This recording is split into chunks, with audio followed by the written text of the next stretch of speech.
Tasmania is an island off the bottom of Australia, quite a long way from anywhere.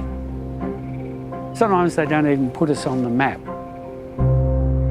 Tarkine's more than 1 million acres of wild country, including the biggest temperate rainforests in Australia.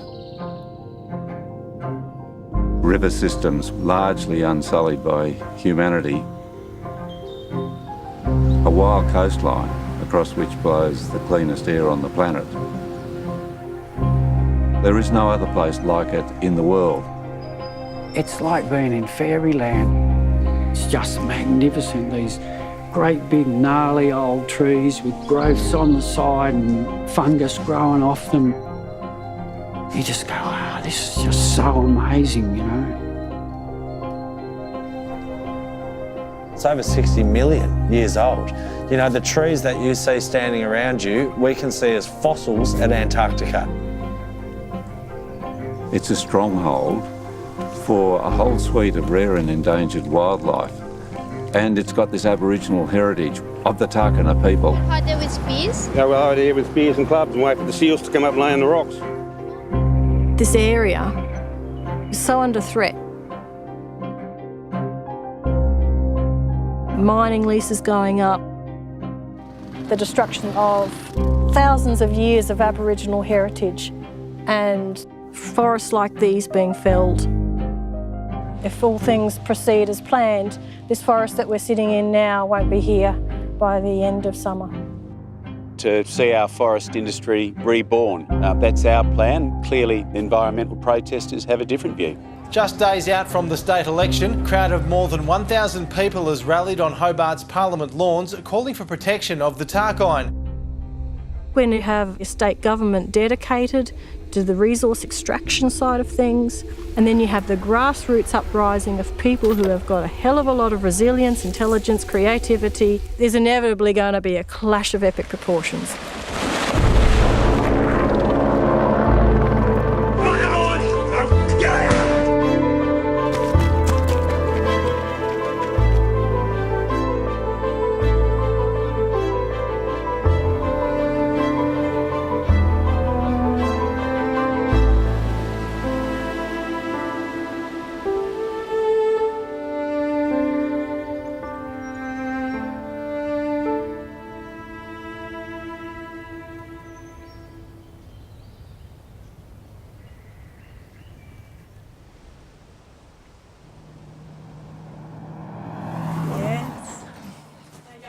Yeah, good, thanks guys. Good to see you again.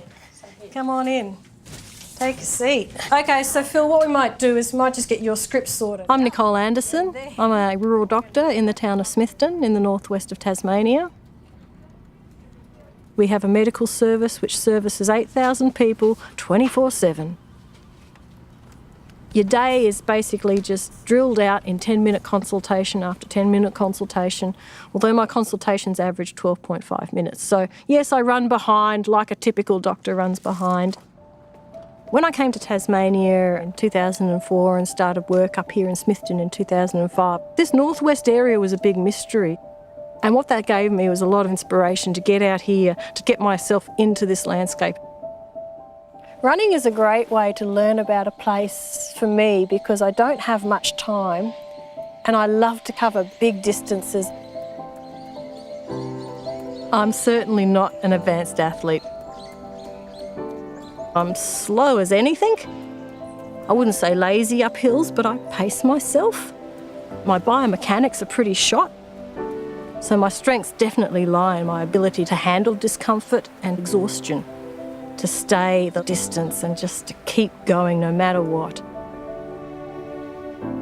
I love to run by myself, off track, off road, literally no trail to follow. I'm trying to think of a time where I didn't run by myself. No, can't think of any. No, always by myself. What I want to get out of being a runner is more of a connection to my environment. What is the Tarkine giving me? What is Tarkine giving me? It's reconnecting me as a human to a landscape. As human beings, when we're born, we're immediately wrapped in plastic, we're numbered, we're branded. There's something in me that wants to break out of that unnatural system. It's teaching me to be a true human, because a true human is not what 200 years of industrial civilization has produced. A true human goes back 200,000 years more, 2 million years. Human beings are designed in a way we can run. We can run long distances and we can run in the heat of the day. We've got a chest structure with our clavicles. It gives us that crucial ability to breathe heavily, long periods of time for endurance. When people go through a rainforest, they're breathing in fresh air, they're breathing in fungi spores, fern spores, particles.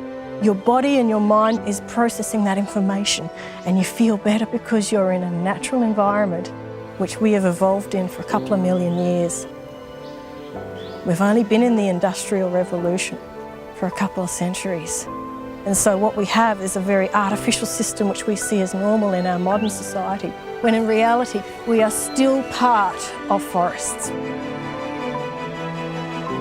Genetically, physically, biochemically, emotionally and spiritually, we are connected to natural landscapes. And being mostly alone out in the Tarkine has left me a lot of time to discover, to learn and re-establish that relationship. And so the Tarkine has given me back my sense of identity, my sense of self, who I am and what I could be.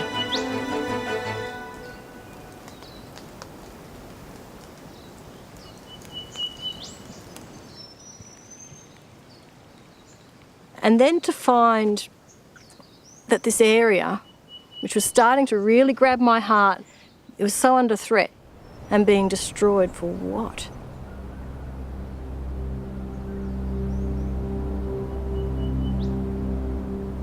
The Tarkine faces an array of threats, and unfortunately they've been going on for many years. Mining, and open cut mining of all things, which we know is the most damaging type of mining, that will not be fixed in our lifetimes, our kids' lifetimes, their great-grandkids' lifetimes. That will not be fixed. Permanent scarring on the world. 90% of the Tarkine is under mining tenure right now. The coastline, such an important cultural area of the Tarkine. People bombing down there in four-wheel drives all over Aboriginal history and trashing the landscape. The coast is home to burial sites, hut remains and shell middens. Because people don't understand how to read that heritage, they don't have a value for it.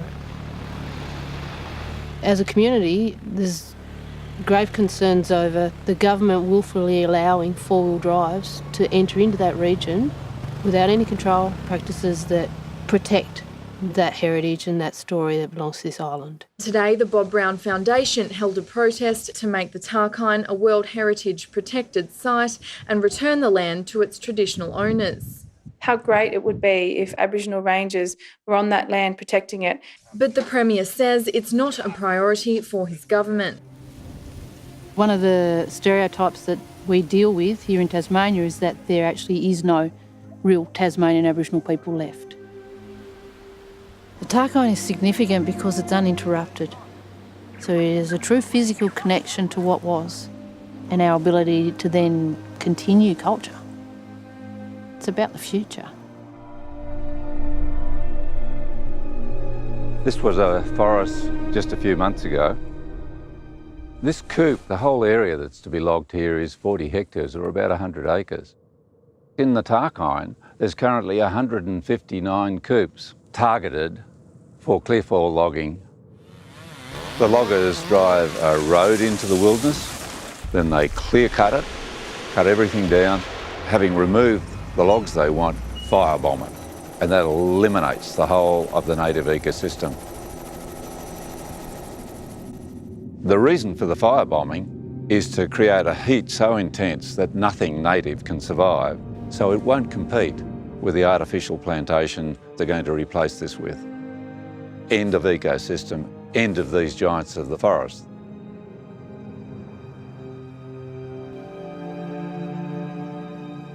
Every morning we wake up to less forests on the planet than ever before in human history. It's high time. This destructive industry was made part of history. And a very good place to start that process is right here in the Tarkine.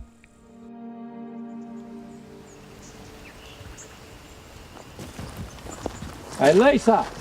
Yeah. How are you going up there? Yeah, good. How's the river? Fantastic. How long have you been up there this time? I came up on Thursday. Did you? So this is my third week. Yeah, Ah. I've been back and forthing a bit. Listen, thanks for being up there. You know, I know that if 25 million Australians knew you were there, the great bulk of them would be supporting you totally. It's pretty special to be able to be here. I've been pretty overwhelmed with support from people, and it's been really nice because it does get hard sometimes. Yeah. The more time that I've spent out here, the more emotionally attached I get to this forest. It's only going to get harder if they do decide to come in and start destroying everything. Big criticism, isn't it, of environmentalists that we're emotional. Yeah. As if you can still be a human being without it. Yeah. You've got a basket up there, haven't you? Yeah, there's just a bag down the bottom you can put stuff in. Oh, can I? I'll do that then. All right, there you go. A week's reading and half an afternoon's fruit. Thank you.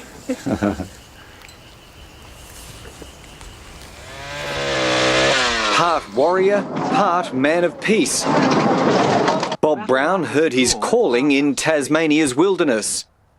Bob Brown is the former leader of the Australian Greens, and he remains to me to be quite an inspirational person. The fight for the Tarkine is not over. He's devoted his life to campaigning to save these special places. I often have people say, oh, who is the next Bob Brown? And I think there isn't another Bob Brown. I came to Tasmania as a young locum, that means temporary doctor. The very weekend I drove onto this island off the ferry and into the mountains, I was galvanised by the beauty of Tasmania. In fact, I sent my parents a card saying, "Dear Mum and Dad, I am home." Well, I was a pretty pent-up young fellow. You see, I happened to be a Presbyterian and gay at the same time, and those two things don't mix very well. The criminal penalties for homosexuality were 20 years in jail, and I was the son of a policeman to boot. I was internally hemorrhaging a bit, and I found in nature a great ease. It doesn't try to hone us all down to one particular description. It celebrates variety. In 1976, a forester in Launceston, Paul Smith, asked me if I'd raft with him down the Franklin River. It was 10 days of canyons, waterfalls, sea eagles floating in the gorges, remarkable wildness. Pretty quick, they announced this 100-metre high rock-filled dam, the biggest in the southern hemisphere, and I spent the next 7 years as a campaigner for the Franklin River. This is a natural and a national heritage area. It belongs to Tasmania, belongs to Tasmania of the future.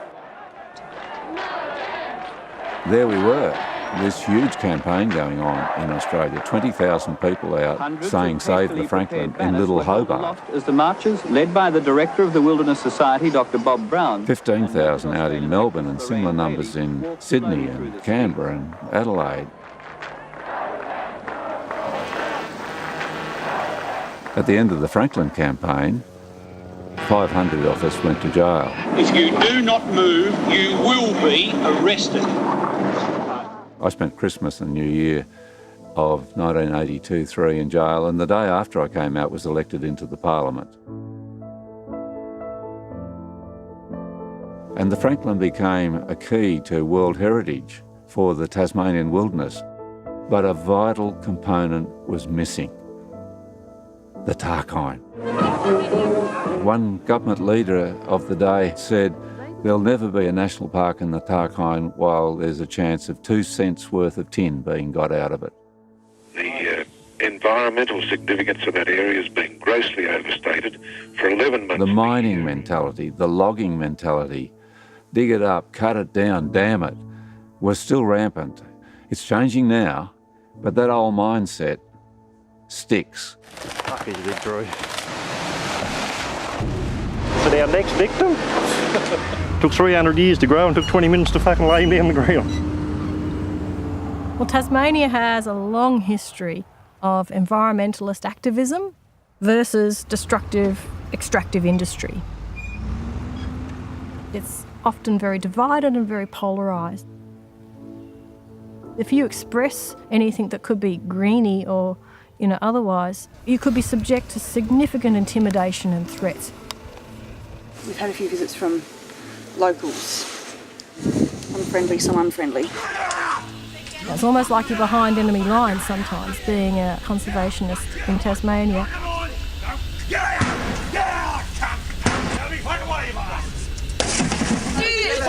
don't need to do this. No, mate. Look, we're not looking to fight, mate. You fucking dogs have caused me that much fucking money. I have had a few people lose their temper. I have had a few shotguns out of windows, in fact a few shots over the head. I have been beaten up a few times. We can't decide the future of the world simply by being angry and acting out of impulse. Lose your temper, you can very well end up losing the argument. I see a lot of activist burnout, but Bob's not one of those. This guy's still going strong. I look at his endurance in the political scene and his enduring optimism. What has he got? What has he got that I want that, There's Nicole, many decades younger than me, also a young doctor, also sees wildness as being an elixir of life. So she'd become a campaigner for wildness. I mean, I'm not a person who chains herself to trees or anything like that, but I suppose if you're doing stuff to help activists, you're definitely an activist yourself. In Tasmania, we have a very bad practice here on behalf of the government that things are very secretive about what goes on in the logging industry. You have many, many, many gates out there that lock off 20, 30 kilometres of roads. Behind those locked gates, logging is going on without anyone being able to see it. It's public lands. We should have a right to know what's going on with those lands. So we needed a scout in the Tarkine. There's actually already a forestry road that comes in off here. Already a clear fell area in this region. Then there's actually tape. One of them was 16K. When I'd be asking Nicole about, how long would it take for us to walk in, she'd be giving me the details, how long it took her to run in. And through time, I was like, what do you mean you're running? And she's like, I'll just go out for a run. Nicole is a scout, but she's a running scout. So when I go out for a run, I feel a responsibility to use whatever skills and talents I have. Maybe I have the choice of running through 60 Ks of beautiful rainforests and getting all those feel-good feelings. But sometimes I think, no, I think my time and my energy might be better served if I go for a 50K run through forestry operations. And just have a look. I'll be in touch with Nicole and say, Forestry Tasmania has this coup planned. Can you go and check it out? Can you document it, take some photos, understand more about it, access points for us to be able to take people in there? Can you give us any sort of information that you can for the campaign? So when I go out for a 30 or 50K run amongst forestry operations, what I'm looking for from an ecological perspective is what's going on here. Who's who in the zoo? What are the good things about this forestry operation? What are the bad things that I'm seeing about this forestry operation? We've heard that this fairly remote bit of rainforest has been logged. Oh, fuck. This was an area I knew very well, and now it is virtually unrecognisable. Look, there's people out there in wild nature all the time doing things for their own personal gain. Nicole's taking it that step further by actually giving back to society and documenting what's threatened out there. So, I know I'm taking pictures of shit, but that's the scat of a Tasmanian devil, a listed endangered animal. Big chunks of Eucalyptus obliqua. That's just going to be incinerated. Looking at the size of these blackened stumps, these trees are 500 years old. They're clear felled, horizon to horizon, and all I can see within this is weeds. I'm 20 kilometres behind a locked gate. The public does not see this. If you're not going to stand up for those forests, they're just going to fall without anyone knowing about them. We see it as our role to get in there on the front lines and say, these forests need to be kept intact. When the back is against the wall and you have places of exceptional value about to get the chop, people will put their bodies on the line and occupy these forests. Logging was imminent, so I came out here one night and set this up, and that was 3 weeks ago. We'll stay until we're forcibly removed. In your right mind, is there any way that they can get your arm out of this? There's no way they can get in. This could be saved. This old growth forest could be saved.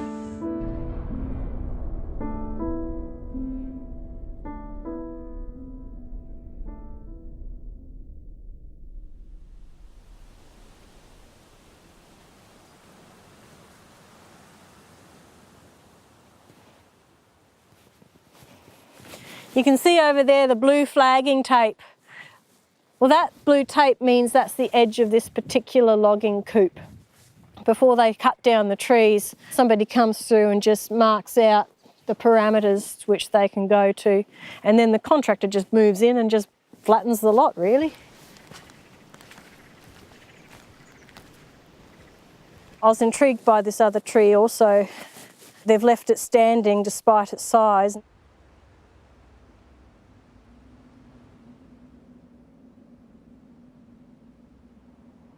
Well, this tree is a Eucalyptus obliqua. It's actually considered a habitat tree because of the hollows that are formed.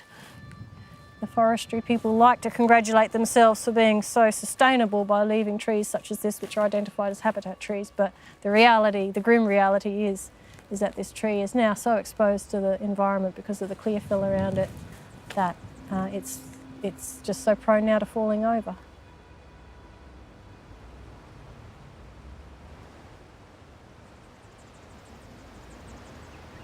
This is why it's important to have people who can come in and actually document this destruction. So then that can be contrasted with the spin that comes from the state government when they say this is sustainable timber harvesting. Like, how the fuck is this sustainable, for God's sake?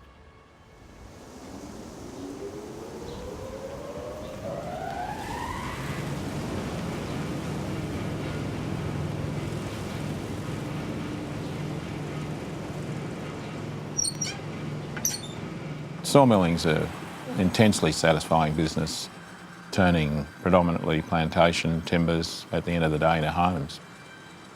Some of it we sell straight out as raw timber, and a lot of it we add value to it by drying it and reprocessing it through moulding machines.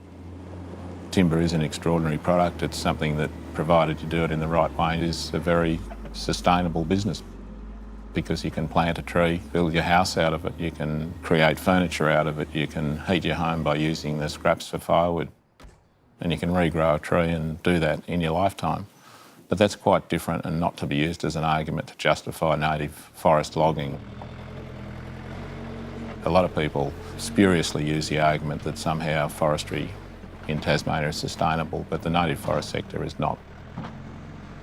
It relies on public subsidies. Well over $1 billion in the last 20 years in Tasmania alone, just thrown away, torn up, given to the native forest industry.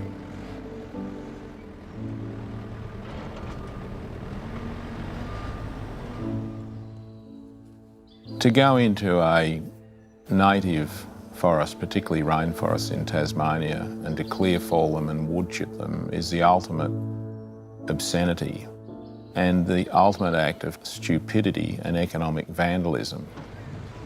You're reducing one of the most valuable resources, if you like, as far as timber goes on the planet, into the lowest common undifferentiated denominator that ends up as a cardboard box or a bit of toilet paper.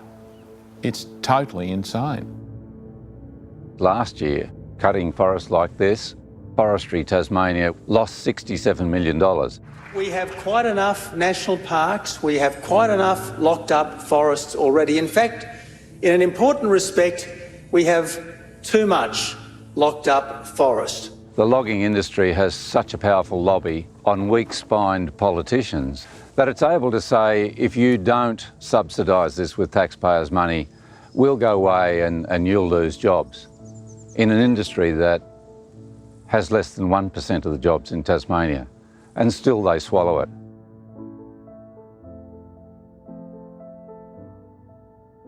The Liberals say locking up the area will cost thousands of jobs. We are not of a mind, nor do we have any policy intent to lock up the Tarkine. The problem in this country, and I don't know if it's the same in yours, short-term government. They just want to be elected. Oh, I'm frightened. I'm frightened because you guys have got Trump. I don't know what his bloody agenda is. Is my dick longer than the bloke in Korea? I feel sorry for you guys there. But that could happen here because I'm not going to vote for someone who's going to kick me out and call me a redneck. People have got to work, people have got to eat. You talk about the timber industry. We want the timber industry. Let's just do it right, We want these industries. So I'm hopeful. We're all hopeful. Am I confident? I can see us going down your road, and I think that's bloody dangerous. So the conflict is between people trying to make a living from the forest and maintain what they've been doing for hundreds of years, and also people trying to maintain what they believe is sustainable and old-growth forest. Have you been into a clear fell? Clear fell, yes I have, yep. What does a clear fell look like to you? To me, a clear fell looks like land that has been logged heavily. I think there's a lot gained from that industry. The old growth will never be the old growth it always was, but the sustainable timber industry will forever be there, and the way they're doing it well. So what's this got to do with your clothing company? Absolutely fuck all. Yeah, I reckon I'm done with this. You're just trying to lock the place up. Yeah. We're making a film about this place, and we want to understand what both points of view are. We've talked to a bunch of greenies, and we're interested in the other side. What is the other side though, mate? What is your opinion on the other side? Are you one of these blokes who wants to run through the forest? Yeah. I think that the forests are I think that there is something that's really special about untouched forests. Have you ever had to live in a small community and have no job? No, I haven't. All right, we're done here. It's really important that we don't view the whole protection of the Tarkine or protection of any special place as a war, because wars have winners and wars have losers. And that's not the situation we want here. We want a situation where everyone wins.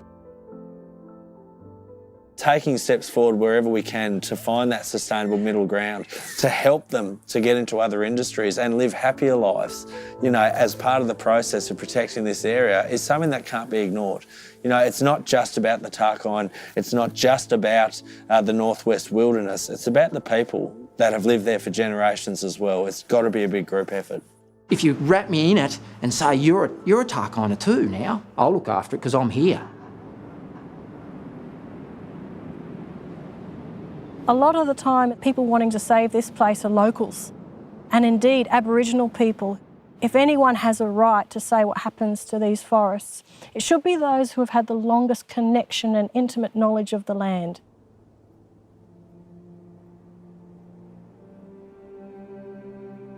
On this island, there's a real kind of appreciation for the last 200 years and the value of the heritage of the last 200 years.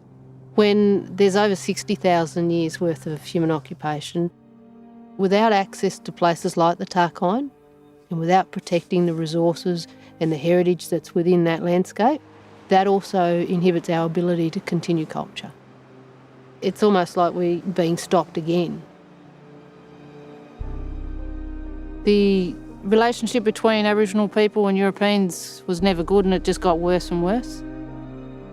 Across Tasmania, there was mass killings, where people felt that Tasmanian Aboriginal people were less than animals. So to go out on a hunting expedition to shoot Aboriginal people was no different than going hunting possums, or hunting kangaroos. Up here on the northwest coast actually had a bounty on Aboriginal people's bones and heads. They didn't see us as human. So most Tasmanian Aboriginal people today are direct descendants of those families and those people that actually survived that process of near genocide. Every week you can be asked, well, what percentage Aboriginal are you? All of me is Aboriginal. And my Aboriginal, my cultural identity is not derived by the colour of my skin or the way I look. That is derived from the environment and the family and the community that I've grown up in and the connection that we have with our culture and our land. But as a young Tasmanian Aboriginal person, without the ability to express that or understand that, that can cause an identity crisis, which can be devastating in the long run. We try to counter that kind of cultural crisis with our young'uns by making sure they're really strong on culture and that they are given lots of knowledge and understanding of who their families are and how they are connected to country. All the stuff that's on this country is not written in the history books. The energy's not, the spiritual connection's not. You won't find it in any books. That's why you've got to go and sit on country. Sit around the fire, walk on these sacred places. Yes. These are very culturally spiritual places they are. We still feel the energy. The energy's still alive. I used to be very angry about what happened to my people in this country. It was nearly genocide. Nowadays I don't get so angry. There's no sense in being angry because you're only putting out bad energy and bad spirits, so, you know, it's about the good spirit and the good energy. That's why I became an educator. Teach people, teach my community, teach other people. Everybody right across the board, because these sacred sites are here for everybody in the long run. But they're our sacred sites and we're the ones that are going to protect them.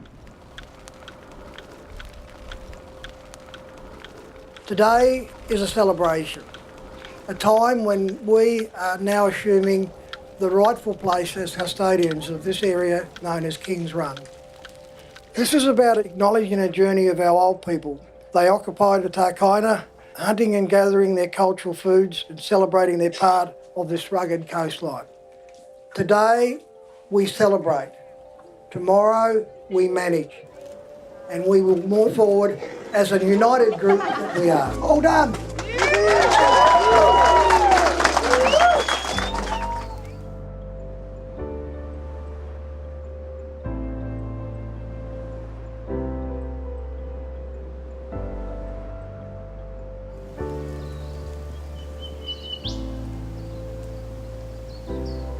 Well, we're human beings. We come from a wild planet.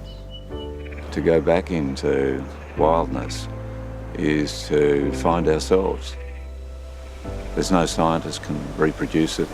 There's no great composer that can match it. There's no great writer that can describe it. The experience of being in the wilds is an extraordinary, unique part of finding out who we are.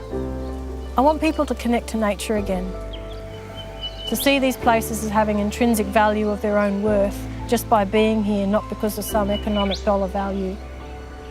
And then to realise just the tenuous hold these places have. This forest that we're sitting in now won't be here by the end of summer.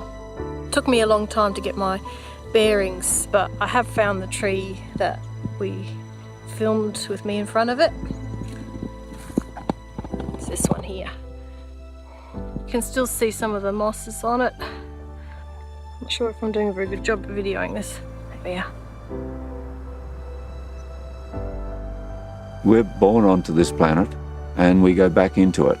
I'm getting towards the end of my life, and seeing young people like Nicole is wonderful. In the spirit of Nicole is the saving of the Tarkine. It becomes a moral responsibility. I really don't believe we're given things, physical things, attributes, skills, talents. I don't believe we're given these things just to serve our own ego. Running is something that's part of me, and I might not have it forever, but I've got to use that to the best of my ability to serve, I believe, what gave it to me in the first place.